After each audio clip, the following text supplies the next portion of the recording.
नमस्कार दोस्तों, शिक्षा सारथी के यूट्यूब चैनल पर आपका हार्दिक स्वागत है।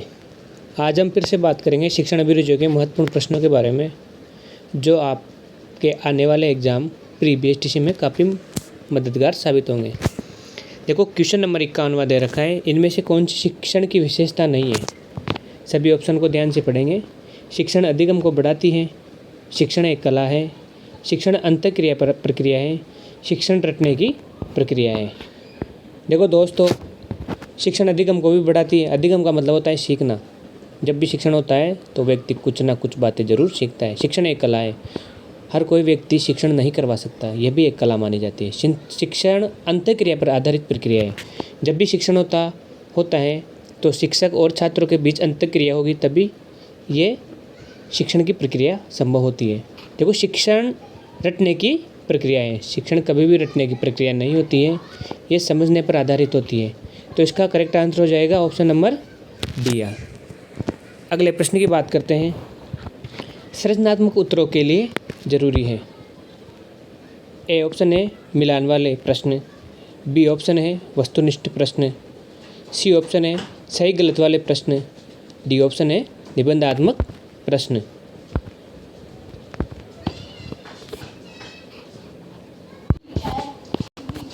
दोस्तों, हम सृजनात्मक की बात करें तो सृजनात्मक व्यक्ति होता है जिनमें खुद का अलग से टैलेंट होता है या खुद के जो मौलिक विचार होते हैं उनको। अब देखो, मिलान वाले प्रश्न में वो अपने खुद के मौलिक विचार नहीं लिख सकता, वस्तुनिष्ठ प्रश्न में भी नहीं लिख सकता, सही गलत वाले प्रश्न में भी नहीं लिख सकता, लेकिन निबंधात्मक प्रश्न जब भी आते हैं तो छात्र अपने स्वयं के निजी विचार रखता है। इसलिए सृजनात्मक उत्तरों के लिए निबंधात्मक प्रश्न होने जरूरी है। तो इसका करेक्ट आंसर हो जाएगा ऑप्शन नंबर डी। अगले प्रश्न की बात करते हैं।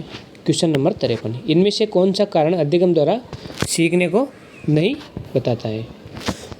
अधिगम का मतलब होता है दोस्तों सीखना, उसी के अनुरूप दिमाग में समझ पैदा करना। और क्वेश्चन नंबर 1 को देखो आप, अभ्यास द्वारा साइकिल चलाना, किसी को देखकर सीखना, नींद की गोली से अधिक नींद आना, बार बार लिखने का अभ्यास से वर्तनी शुद्ध करना। देखो, प्रश्न में दे रखा है अधिगम द्वारा सीखने को नहीं बताता, मतलब नहीं पर जोर देना है।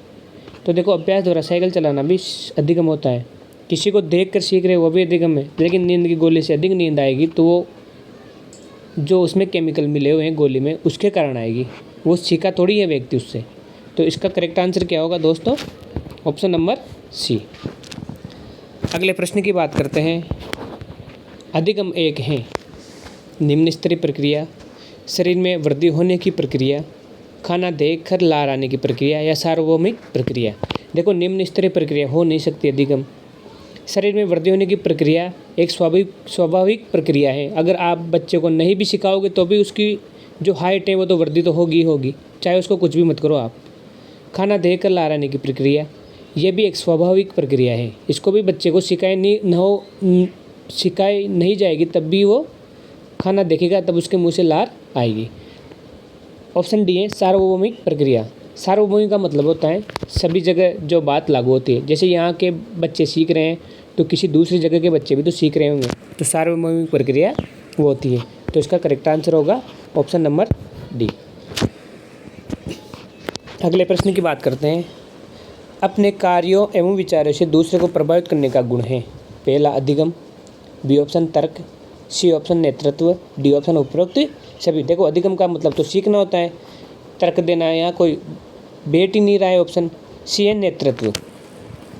तो इसका करेक्ट आंसर क्या होगा, नेतृत्व। अपने कार्य विचारों से जो दूसरों को प्रभावित करता है वही आगे जाकर क्या करता है, नेतृत्व करता है। ऑप्शन नंबर सी ऑप्शन के अनुसार सही है।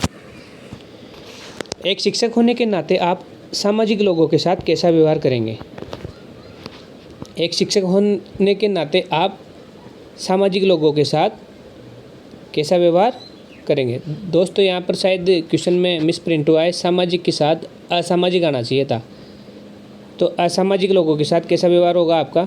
देखो, सहानुभूतिपूर्ण व्यवहार तो होगा नहीं, भेदभावपूर्ण व्यवहार भी नहीं होगा, सुधारात्मक उपयुक्त सभी। तो कौन सा व्यवहार होगा, असामाजिक। इसमें मिस प्रिंट है, असामाजिक था यहाँ पर शब्द। तो इसका करेक्ट आंसर होगा ऑप्शन नंबर सी सुधारात्मक। अगले प्रश्न की तरफ बढ़ते हैं। इनमें से नेतृत्व का प्रकार हैं। देखो नेतृत्व भी दो प्रकार का होता है, एक तो प्रजातांत्रिक, एक निरंकुशवादी। दोनों प्रकार के नेतृत्व में, प्रजातांत्रिक में तो जनता का शासन रहता है, और निरंकुशवादी में जैसे किसी राजा का बेटा राजा बनता है, मतलब वो अत्याचार वाला रूप होता है निरंकुशवादी में। तो इसका करेक्ट आंसर हो जाएगा ऑप्शन नंबर ए, बी व सी दोनों तो रूप है, लेकिन अच्छा कौन सा है इनमें? प्रजातांत्रिक अच्छा है। अगले प्रश्न की बात करते हैं।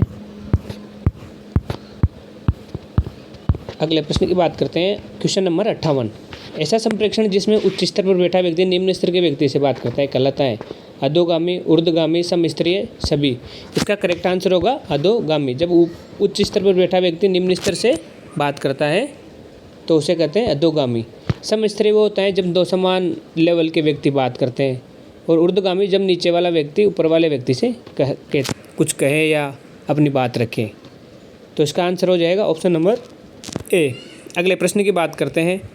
सृजनात्मक का विकास कौन सी अवस्था से प्रारंभ व कहाँ तक की उम्र तक सृजनात्मक का विकास हो जाता है? ऑप्शन नंबर ए है बाल्यावस्था से 14 वर्ष, बाल्यावस्था से 23 वर्ष, शैशवावस्था से 14 वर्ष या शैशवावस्था से 30 वर्ष। तो इसका करेक्ट आंसर हो जाएगा बाल्यावस्था से 30 वर्ष। B option is correct. संप्रेक्षण के लिए कम से कम कितने व्यक्तियों का होना जरूरी है? ये अगला प्रश्न दिया गया है। 2, 1, 3 या उपयुक्त सभी। देखो संप्रेक्षण के लिए कम से कम कितने व्यक्ति होने चाहिए? बातचीत करने के लिए कम से कम 2 व्यक्ति तो होने ही चाहिए, जब भी जाकर संप्रेक्षण हो पाएगा। तो इसका करेक्ट आंसर हो जाएगा ऑप्शन नंबर ए।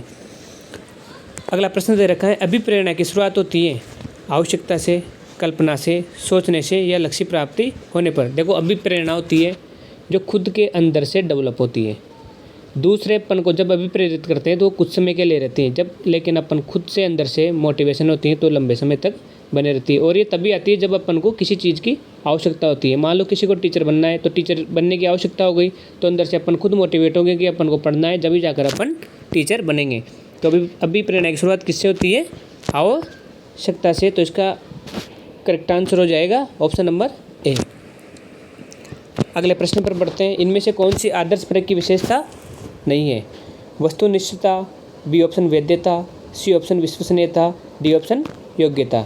तो इसका करेक्ट आंसर हो जाएगा ऑप्शन नंबर डी योग्यता, क्योंकि वस्तुनिष्ठता, वैधता और विश्वसनीयता तीनों आदर्श परक की विशेषताएं होती है। अगला प्रश्न, मूल्यांकन विधि के जनक कौन है? तो मूल्यांकन विधि के जनक माने गए हैं, देखो option number J S Rice, option number B Mahatma Gandhi, option number C Morrison, option number D सुकरात। तो इसका करेक्ट आंसर होगा option number A, J S Rice को माना गया है। अगला प्रश्न की बात करते हैं। आरटी 2009 में कौन सी उम्र के बालकों के लिए शिक्षा की व्यवस्था की गई है? 6 से 18 वर्ष, ऑप्शन नंबर ए दे रखा है, बी में 6 से 14 वर्ष, ऑप्शन नंबर सी में 1 से 14 वर्ष, ऑप्शन नंबर डी में 1 से 18 वर्ष। तो इसका करेक्ट आंसर हो जाएगा ऑप्शन नंबर बी, 6 से 14 वर्ष। अगला प्रश्न, इनमें से कौन सी मूल्यांकन करने के लिए गुणात्मक विधि है? Option number A rating scale, option number B अवलोकन, ऑप्शन नंबर सी समाज मिति, ऑप्शन नंबर डी उपयुक्त समी। देखो मूल्यांकन करने की 2 विधियाँ होती है, एक तो परिमाणात्मक और एक गुणात्मक। परिमाणात्मक में तो जो अंक आते हैं बच्चों के वो वाला मूल्यांकन किया जाता है, बाकी जो अलग से गुण होते हैं विद्यार्थी में वो गुणात्मक होते हैं, जैसे ईमानदार होना, चोरी नहीं करना, वो किस में आते हैं? बालक के गुण वाले गुणों में आते हैं वो। तो इसका करेक्ट आंसर क्या होगा? इसका करेक्ट आंसर हो जाएगा ऑप्शन नंबर डी उपयुक्त सभी। अगले प्रश्न पर बढ़ते हैं।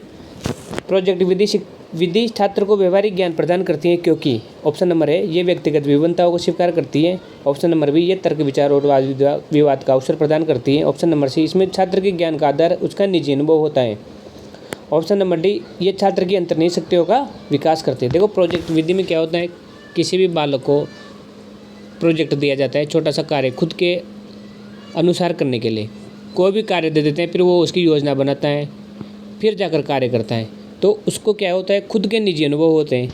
तो इसका करेक्ट आंसर क्या होगा? ऑप्शन नंबर सी इसका करेक्ट आंसर हो जाएगा।